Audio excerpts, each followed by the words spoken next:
Non-Survivor fans always ask the question if Survivor is fake, or how Jeff always likes to word it as being the people on the street. And these people on the street are always asking themselves if Survivor is a real adventure or if it's scripted television. Now, although we all know Survivor is 100% real, I would believe that if any season of Survivor was fake, it would be in fact right here in Cook Islands with the 13th season of the show. And I would argue the only seasons that can be argued for the title more would be Redemption Island with Rob being handed the winning season and Ben finding a million hidden immunity idols back in Survivor Triple H. But the reason I want to make the argument that Survivor Cook Islands has a feeling of being scripted to it is because from a storytelling perspective, it might be the perfect season. And yes, I'm a Cook Islands fan, and with that, my goal for today's video is try to convince all of you watching this that the 13th season of Survivor is a top tier season because of the story that they are trying to tell. 39 days, 20 people, 1 survivor. Hey, what's up? Welcome back to another episode of Survivor Retrospective, and I just want to say thank you to everyone who has supported this channel and to all of you new supporters who chose to stick around with the Once Upon an Island shoutout. Thank you. Thank you for joining the community.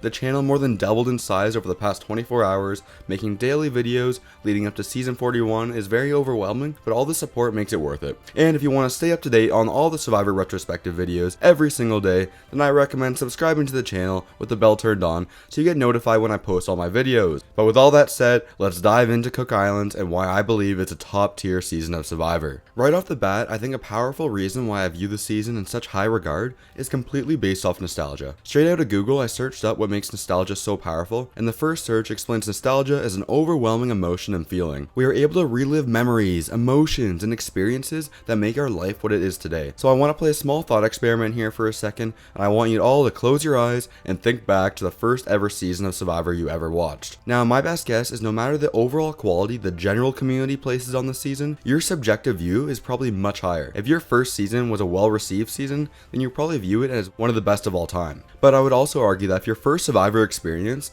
was a season that was generally considered lower quality, then your own personal opinion on the season would be viewing it as at least average or slightly above average. I discussed this way back in the first few seasons as I think nostalgia is a big part of why people hold those seasons in such high regard. And for that very same reason, I think it's important to explain that my own subjective view of the season might be a little different simply based on nostalgia, and this was my first complete season of Survivor I ever watched. And so with all that looking back, I want you now to comment down below what was your first season of Survivor and give me your brief overall thoughts on the season. Order of business. You must now send one person from Rero to Exile Island.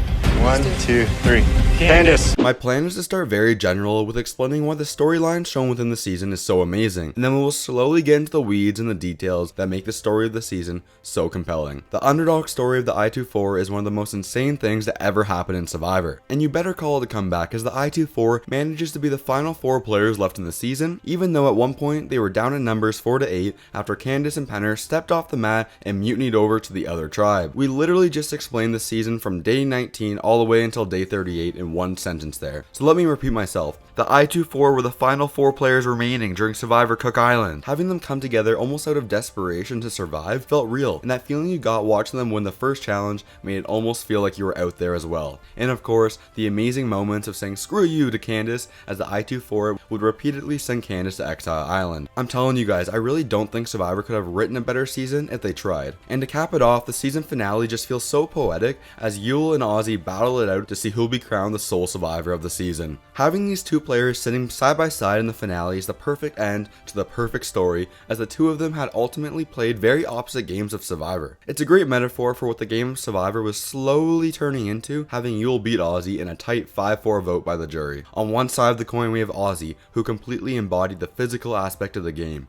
by dominating in challenges and being a provider around camp. But on the flip side of things we had Yul, who played the game with a strategic heavy mindset by making sure he was outwitting his competitors at every possible move. To put an even bigger emphasis that Yul and his strategy was what Survivor was turning into, and trying to get away from the provider, is how Yul was ultimately the individual who found the hidden immunity idol. And so while I think it's great that a season with such a compelling story had these two different philosophies on how to play the game in the end, I think Yul beating Ozzy by a single vote brings the point home that Survivor was trying to double down on the strategy and step away from the survival component. The winner of Survivor Cook Islands.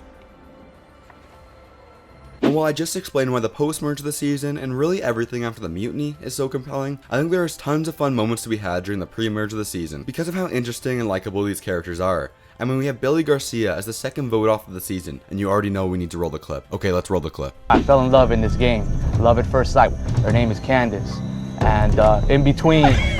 Candace from Roro tribe. If nothing else, Billy Garcia is an interesting character that turns into some highly strategic gameplay later on. And of course, we have other interesting characters here as well, with Flicka and Cowboy. I think the plan is ingenious. I know that neither Jonathan or Candace have the hidden immunity idol because I have it. You can call it splitting the vote, you can call it flushing the idol, but for now, every time a player mentions the idea, I want you to specifically remember our Survivor legend Cowboy and his genius idea of playing voodoo. And I think it's such a Cowboy thing to have happen that he comes up with playing voodoo during his dream. If any of you watching this video ever make it onto Survivor and there's an opportunity to split the vote, I want you to turn to the camera and give credit where credit's due and explain playing voodoo. Ultimately, the Survivor casting team does a fantastic job this season finding characters that will pop on television with compelling stories and great ideas for gameplay, as 5 of these players would later return for future seasons of the show. And this isn't just the case of players coming back who really shouldn't have had a chance, because looking at it from a macro sense, you have some of the most popular players of all time coming from this group. Starting things off with the winner of the season, as many people consider Yul as one of the greatest strategic minds of all time, with how he's able to navigate through the game. And after watching Winners at War, it becomes pretty clear that Yul is a physical threat as well. It's just tough because his physical game gets completely overshadowed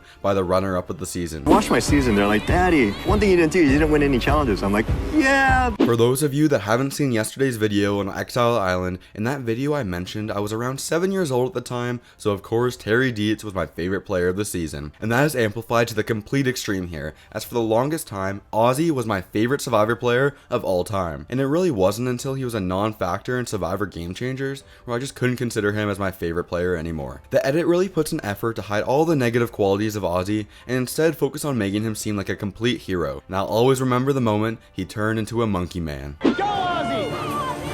Ozzy swinging in a monkey pose. I don't have much to say about Candace here that isn't associated with my boy Billy Garcia, but can someone please try to explain to me why she is a hero? It's also crazy to think that Penner 1.0 and Parvati 1.0 are on this season as well. Doing some research for this season, I completely forgot and was unaware of how much of a little factor Parvati was this season, and I can't believe she was invited back to play again. And on the other hand, I'm not sure if in this season or in any future seasons that Jonathan Penner really turns into a good Survivor player, but don't get that confused with me liking him, as he's a character and one of my favorite characters of all time. Please. Jonathan getting frustrated by me. And I think right there is the beauty of the whole thing, as we are introduced to the 1.0 versions of some of the biggest characters Survivor would ever see, and we didn't even know it at the time. Maybe it's me being too positive on the season, but I really think there's something to appreciate about multiple season arcs and seeing how players change throughout the years. The winner of Survivor Fans versus Candidates. If any of you Cook Island haters are still watching this video, then don't worry, as I have some negatives with the season that need to be mentioned. Firstly, for the first time, Survivor decided to go with 20 players, and boy oh boy, the editing team was not ready for this. This began the era of Survivor where producers gave out a very unbalanced edit, as they didn't know how to juggle so many different characters and stories together. This would often result in a very confusing edit with multiple random boots coming out of nowhere, because we didn't take any time to get invested in those characters. And a prime example of this is the double boot episode that takes place with the bottle twist. And I'm also not talking about just random boots either, as literally in the final 4 we have Becky and Sundra, as both of these players get next to no character development throughout the season. Same materials. You each have flint and steel. However, the bigger negative with the season is how the producers handled the starting tribes. The season had one of the most diverse cast of characters in Survivor history, and was possibly the start of a positive shift in Survivor casting. However, it became apparent pretty early on that Survivor had no intention on making that positive shift. And instead, the only reason they decided to have the tribes separated by race was to create headline, and as a result was just a quick gimmick. To make things worse, it wasn't even a season-long gimmick, as they switched things up with the swap taking place right after the Billy vote. They really had the opportunity to make something big and meaningful here, but instead the Survivor producers decided to only touch on things at a very surface level. And I think there is no surprise on why the cast is so strong. The diversity found within this cast brings so many different characters from different walks of life together, and I'm so excited for the Survivor casting team getting to do this with the new seasons and beyond. They have been divided into 4 very unique tribes: Asian American, Caucasian, Latino, and African American. Nostalgia is strong with this one, and I think there's something to be said for every single fan of Survivor for whatever season is able to hook you into the show, and that's why I need to hold Survivor Cook Islands in such high regard. The season was the beginning of my Survivor fandom, and that really makes it special for me. Please let me know in the comments down below if you think my nostalgic view of the season is blocking its overall quality. And of course, if you enjoyed the video, please give it a like and subscribe to the channel with the bell turned on so you don't miss any of my daily Survivor videos. My final rating for Survivor Cook Islands is a 9.1 out of 10. S tier.